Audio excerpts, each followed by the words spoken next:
Kakauwi nga lang natin galing trabaho. At naisip ko nga ngayong araw na mag-gym. Nung mga nakaraang buwan ko pa nga gustong mag-gym kaso nga lang sobrang busy natin sa trabaho. At kaya ko rin naisip mag-gym dahil nga pagdadating natin dito sa accommodation nalulungkot nga tayo. Dahil nga sobrang tahimik dito. Napunta nga tayo dito sa lugar na napakatahimik. Sa mga followers nga natin dyan nagtatanong kung saan daw ako banda dito sa Abu Dhabi. Nandito nga tayo sa Madinat Zayed sa Western Region. Itong lugar nga na napuntahan natin, napakaliblib na nga to.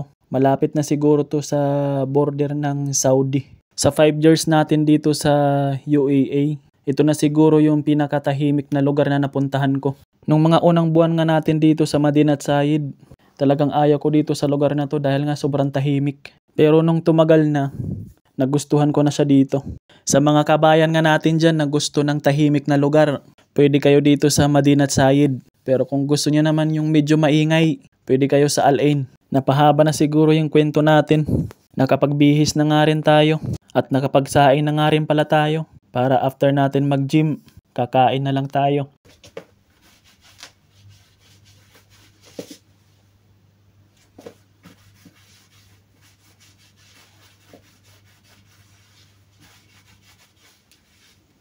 At may ulam na nga rin pala tayo dito. Pritong galunggong. Ito nga yung madalas lutuin natin. Dahil umaabot siya ng mga 4 na araw. Iniinit-init ko na nga lang to. At bago nga tayo lumabas ng accommodation, nilalak ko nga rin tong room namin.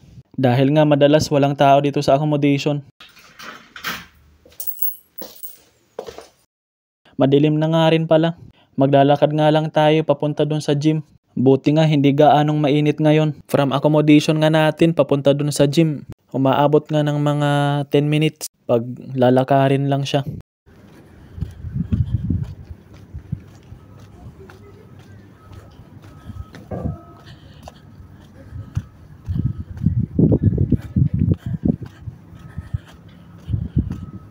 At nakarating na nga rin tayo ng City Mall.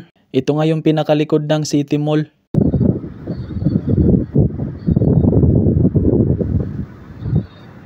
Dito na nga lang din akong dumaan sa may gilid dahil nga meron naman ditong daan papuntang gym. Sa mga kabayan nga natin dito sa Madinat Zayed, kung gusto niyo mag-gym, dito sa may City Mall, punta lang kayo dito sa may likod. Pwede kayong mag-elevator, papunta doon. Pwede rin naman kayong dumaan sa may entrance. Nasa 2nd floor lang naman yung gym dito sa City Mall. At nakarating na nga rin tayo dito sa gym. Medyo maraming tao na nga rin yung nandito.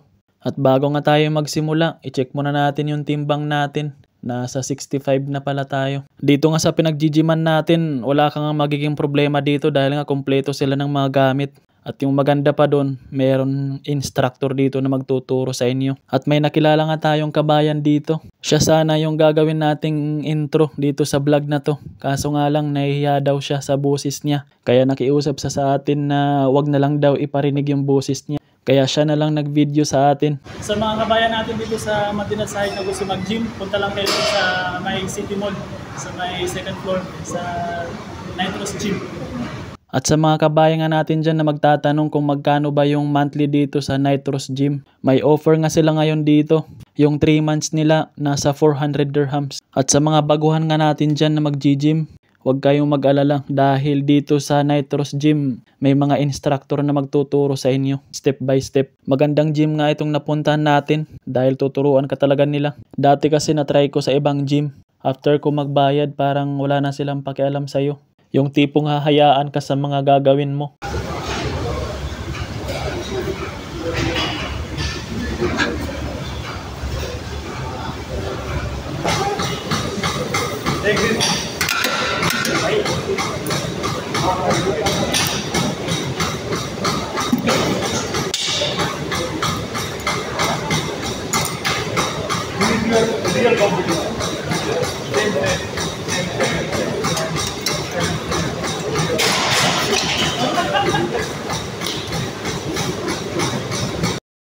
Pag umabot ka nga sa vlog na to kabayan, baka pwedeng pa-subscribe naman.